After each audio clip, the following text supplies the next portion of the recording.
All right. Good morning, everyone. Welcome to everyone. Welcome to your mindfulness practice and discussion group for Thursday, May 1st, 2025, brought to you by Living Well Community, your home for interactive virtual wellness classes and on-demand programming created and curated for you by Harvard Pilgrim Healthcare and Tufts Health Plan. Now, I'm Jon Roberts. I'm subbing in today for your usual Thursday morning host and guide, Tara Healy. I'm delighted to be here with you today. Now, as a way to establish sort of a sense of community this morning, I'd love to invite folks to open up the chat feature here in Zoom. Do share any thoughts, questions, comments which arise at any point during our time together today. Now, it may not have escaped your attention that today is May Day, a celebration in many parts of the world of the victory of summer over winter, the relentless refusal of life to be stamped out or incinerated, even by the harshest and most unforgiving conditions. I know some people like to bring in flowers or branches or other signs of nature into their homes on May Day, the spoils, if you will, of this victory of summer over winter. I'd love to know if folks in the session today have any things they'd like to do to celebrate that crossing of the gateway from the slumbering months to these dawning months of reemergence. Just speaking for myself, and this may seem quite mundane, but I like to open up all the windows in the house on May 1st. Some of these windows have been closed since the previous fall, and there's been a lot of dust and exoskeletons that have accumulated on the windowsills that I like to vacuum up and wipe away the grime. The way I like to think of it is these windowsills are the threshold over which the warmer breezes and scents of the spring are being invited to cross, to enter into my humble abode. And I want these thresholds to be as welcoming as I would any threshold over which I was expecting an honored guest or friend to cross. So anyway, as we celebrate May 1st, another way we can do this is by inviting all the aspects of our bodies and minds into our meditation practice today, inviting those feelings and thoughts over the threshold of awareness as if they too were honored guests, which of course they are. And so, as is usually the case for these Thursday morning sessions, our meditation today will be between 10 and 15 minutes in length. Throughout, I will offer thoughts and suggestions for ways that we might think about how to inhabit our meditation practices this morning. And then between my offerings of those thoughts and suggestions, there will be periods of silence. Just wanted to point out, Sarah, thank you for that. We used to put May baskets on people's doorsteps. What a wonderful idea. All right. Okay, folks. So let me start here by inviting us to find a posture that feels suitable for your practice today. You could be seated in a chair, perched on a meditation bench, placed on a cushion. You can be standing. You can be lying down. But no matter what position or posture you're in, you want your spine to be straight but not stiff. Imagine you are having your height measured at the doctor's office. You want to inhabit every inch the height with which nature has gifted you, but at the same time, you're not straining to reach any height beyond your height. Now, you may have your eyes open or closed. Many people prefer to close the eyes. That's as a way to minimize distractions. But if closing your eyes for an extended period of time creates a feeling like claustrophobia, you are more than welcome to keep the eyes open. Just settle them into a soft gaze, one which does not hunt or peck for visual cues in the environment, but which simply abides whatever is in front of or passing before it.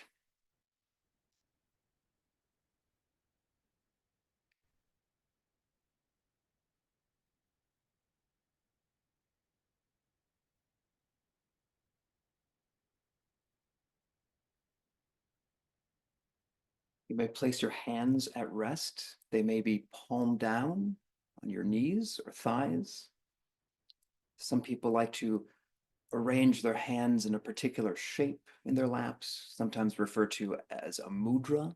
I usually do something in between, resting one hand palm up inside the upturned palm of the other, a bit like how I was taught in Catholic school many, many years ago to receive the Eucharist wafer from the priest. It's a gesture that has a nice quality to it.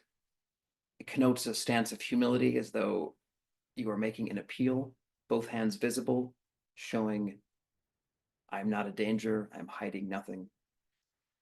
Just so we appeal to this present moment to let us simply be in it, to be a part of it. We are not in some moment in the past. We are not in some moment in the future. We are in this moment. And we come to it empty-handed, with no agenda other than to explore what it means to be in it and to be with the things in this moment. To be in this moment and only this moment, alive within it.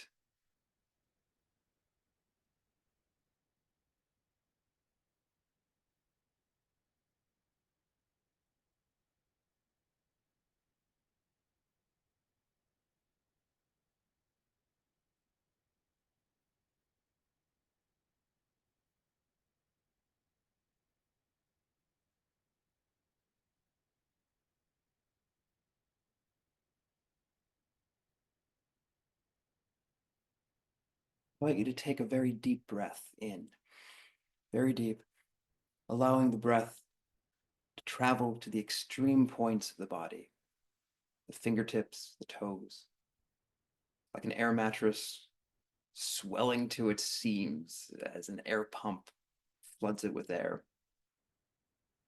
And letting the breath out slowly so that the body softens.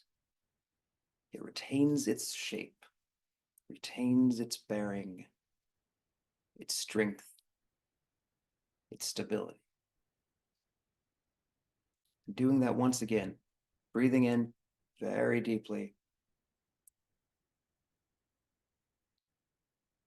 and then breathing out slowly, allowing any areas where you might be packing in extra energy or tension to slowly settle into a state of repose.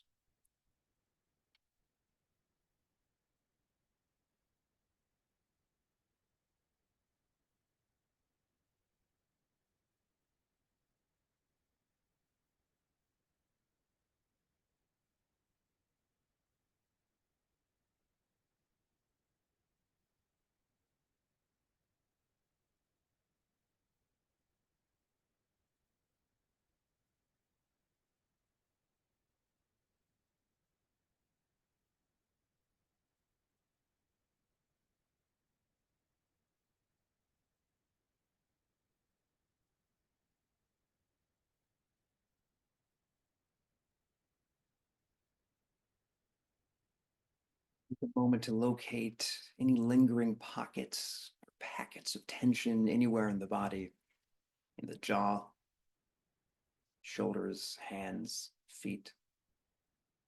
Directing attention to those areas for just long enough to invite them to unclench, uncoil, relax. We know we are in the present moment because these particular feelings of tightness are here with us in the present moment. And we know we are in the present moment because these particular feelings of looseness and loosening are also in the present moment with us. These feelings did not happen last week. These feelings are not happening tomorrow. They are here now. We are here with them.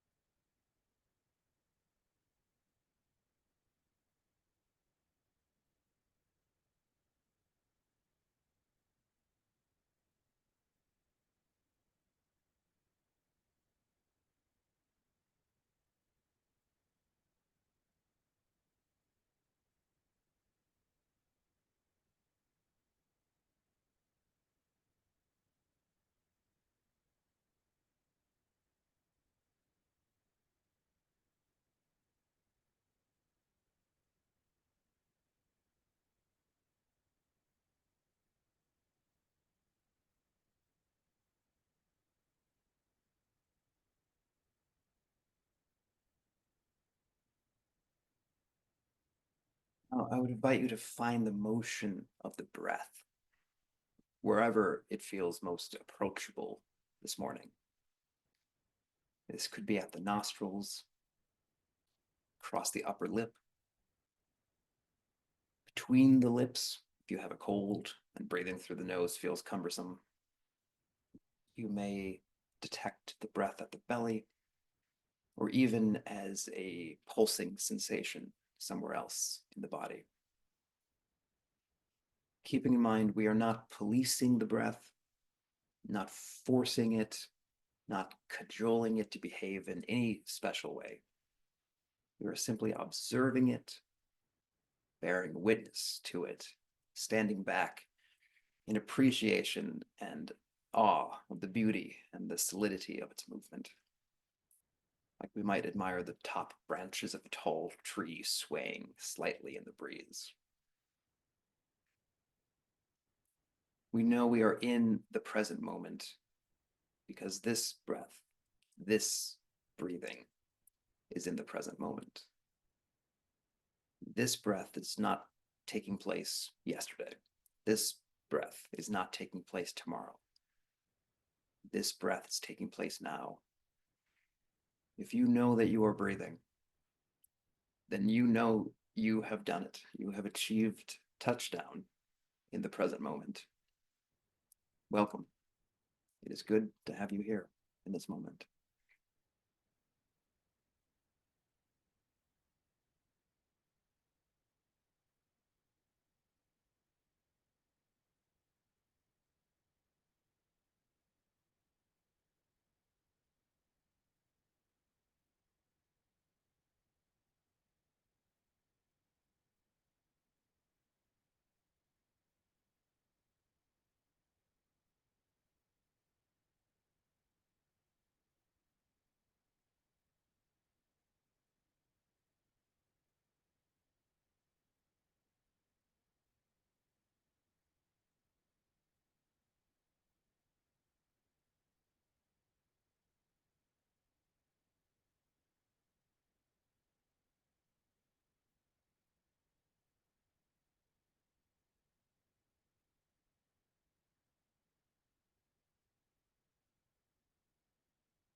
You find that you are inadvertently pressuring the breath to behave in a certain way, to do its work more slowly, more quickly, more deeply, more loudly, more softly.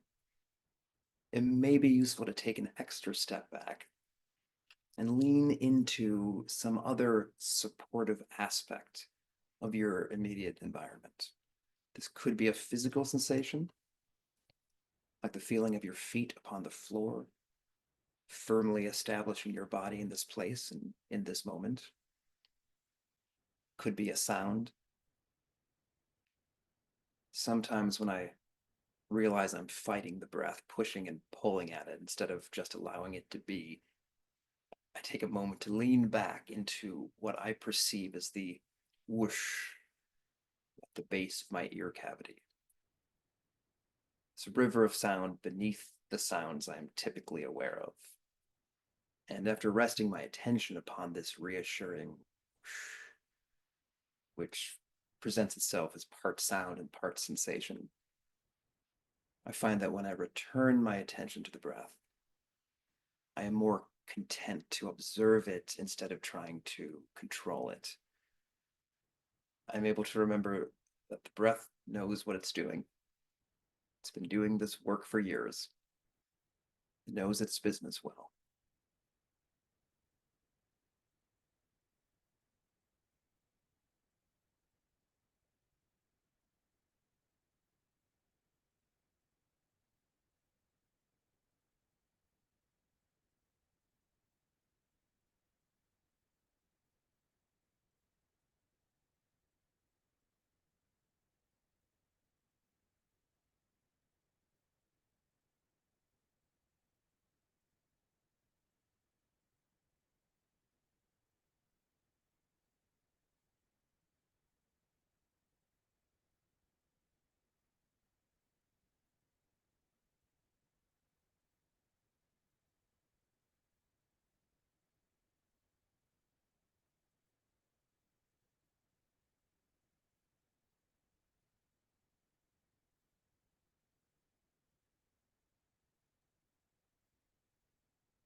If you have taken a moment to step back or away from the breath into a physical sensation or a sound or something that is a little bit of both, as I described, you may find that this other thing is providing a more suitable anchor or pillar or support for your attention.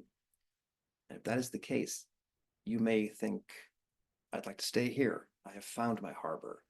This is where I shall be mooring my attention today, and that's perfectly fine. It doesn't have to be the breath, can be a physical sensation, can be a sound. It's perfectly fine.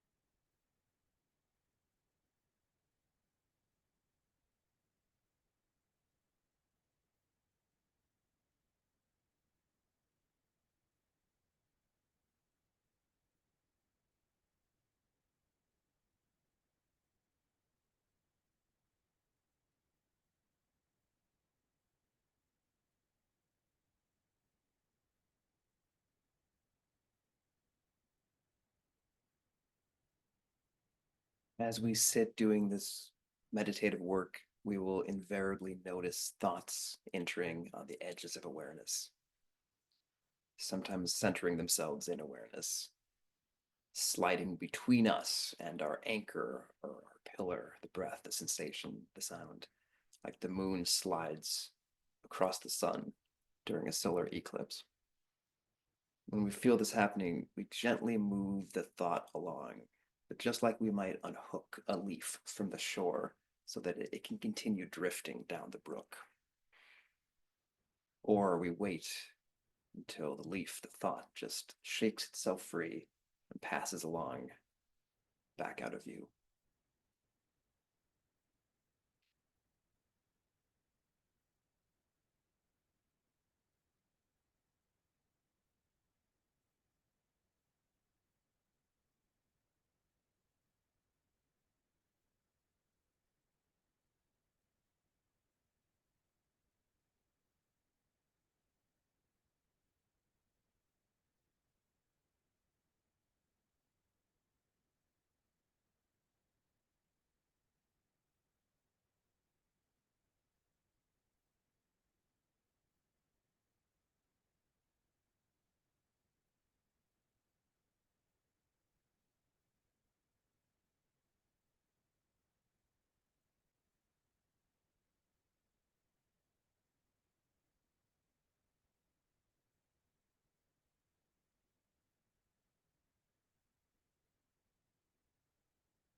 If and when we are thinking, we know we are thinking. It is just one more of the things that happens to be happening now in this moment. We do not allow thought to become a wormhole sucking us into an extended stay in the past or the future. It is not a whale that swallows us whole, just a benign fish scuttling past our leg. Sometimes a school of fish, but still benign fish scuttling past.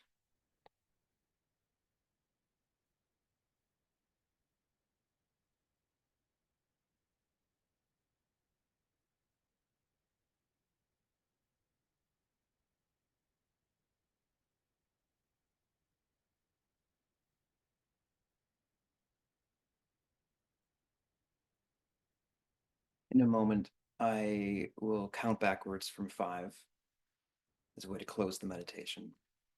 When I reach 1, please feel free to open your eyes if they were closed and reacquaint yourself to the space you were in. 5, 4, 3, 2, 1. Thank you for your practice today.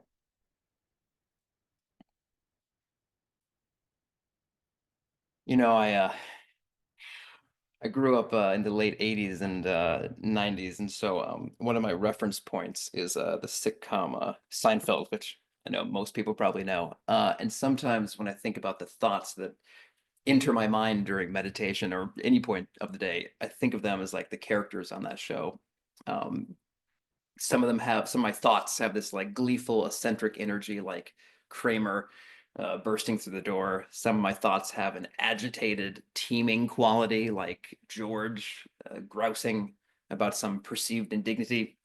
Some of my thoughts have a cool, cutting, caustic quality, like Elaine, perhaps recounting some contentious encounter she had.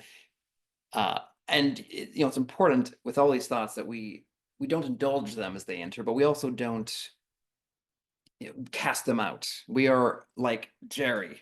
We're not uninvolved, but we're slightly aloof, holding the space for whatever might arise, asking, what's the deal with thoughts? What's the deal with thinking? So, folks, please feel free to keep questions, comments coming. I wanted to mention that I recently had the opportunity to attend a mindful movement style yoga session that was being led by one of our instructors, Mary Starr Green. Mary is a wonderful instructor. And for those of us who are not naturally bendy and who do not have the spatial awareness that God gave a rock, I'm guilty on both counts, Mary has this ability to really draw a person, even a novice, into the world of movement practice in a way that makes you feel like you really belong there. And one way she does this is by sometimes using an idiosyncratic turn of phrase that forces you to momentarily step outside yourself, outside of your normal habit of listening, that kind of interrupts the background chatter in your mind, so that for a moment you stop thinking about how you're not naturally bendy and you don't have the spatial awareness that God gave a rock and you have no business doing this sort of thing in the first place. And you're out of that back into the present moment that you're in. And an example of this is in the session I attended. Mary was striking a pose. She was presenting a posture we were supposed to replicate. And when she did so, she said something like, "Doesn't that feel delicious?" And when she said that, when she put it that way, all of a sudden I was out of my head, out of my distraction, and thinking, did she just describe stretching my ankle as feeling delicious? And then my next thought was, well, I guess it does feel delicious. And then my next thought was, what else feels delicious? What does it even mean for something to feel delicious? And so I think about my son. He was closing in on his 5th birthday. So he's still relatively new in town, so to speak. And so is still tasting some things for the first time, right? And so the other day I made him a dessert, which he had never eaten before. And he said to me, eyes wide, "Oh, da, this tastes delicious," like a heroine in an old like film, right? He said it with the kind of religious fervor that adults rarely attain when expressing anything about anything, the kind of full body enthusiasm, the equality of being just suffused utterly with the deliciousness of it all. And now I think part of this derives from his lack of context. As adults, it's difficult not to come to every situation, every experience with a kind of semi-spiky, been there, done that sort of attitude. At the very least, we tend to put everything up on a scoreboard, unconsciously sometimes, but like this apple pie is like 3 points better or worse than that apple pie I had last year. It has A, B minus. This apple pie is not as good as that key lime pie I ate last week, but it's better than the rice pudding I had yesterday. Rarely do we get so shocked by something that we forget for a moment to judge it and just experience it. But if we did, might we recognize it as being deeply delicious? So mindfulness practice is a way of training ourselves to become more comfortable experiencing the well-worn as new. And this is especially true in meditative practices in which we focus our attention on physical sensations or on parts of the body. We are learning to not just say, "Yep, that's my foot. That's what my foot feels like. Been there, done that." But instead to stare deeply into the sensation in the foot or wherever, until we forget that we already know it all and can instead stand back and observe the more subtle textures of sensation that may begin to arise. It's not dissimilar to what happens if you stare at anything long enough and you start to get this fleeting glimpse of what it must have been like to have seen that thing for the first time.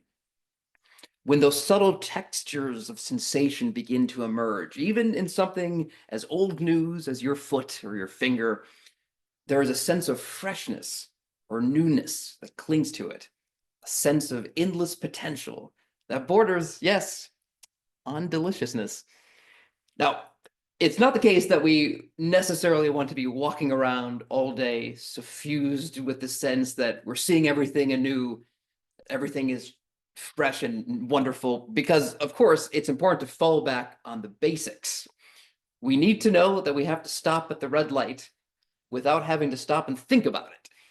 We don't want to be so unchained that we say, "What is this enchanting red orb hanging in the sky? What does it want?" On the other hand, if we happen to be lost in thought, if we're distracted, discontented, as we often are, then there is something incredibly powerful about feeling the warm summer breeze and knowing that we can lean into that feeling and experience it fully with a sense of wonder, maybe shock at how pleasurable it is to feel it, the spark of deliciousness. The warm summer breeze, the taste of a freshly picked strawberry, the sound of a piece of music, the song of birds, the sound of the voice of someone you love. You can lean into all of it, and it's deliciousness. And then you may find that you are also able to lean into the pleasing textures of those mundane parts of meditation practice, like the feeling of breathing.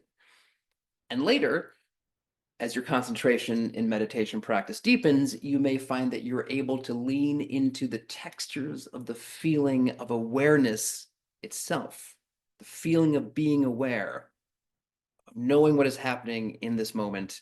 There is pleasure to be had there too.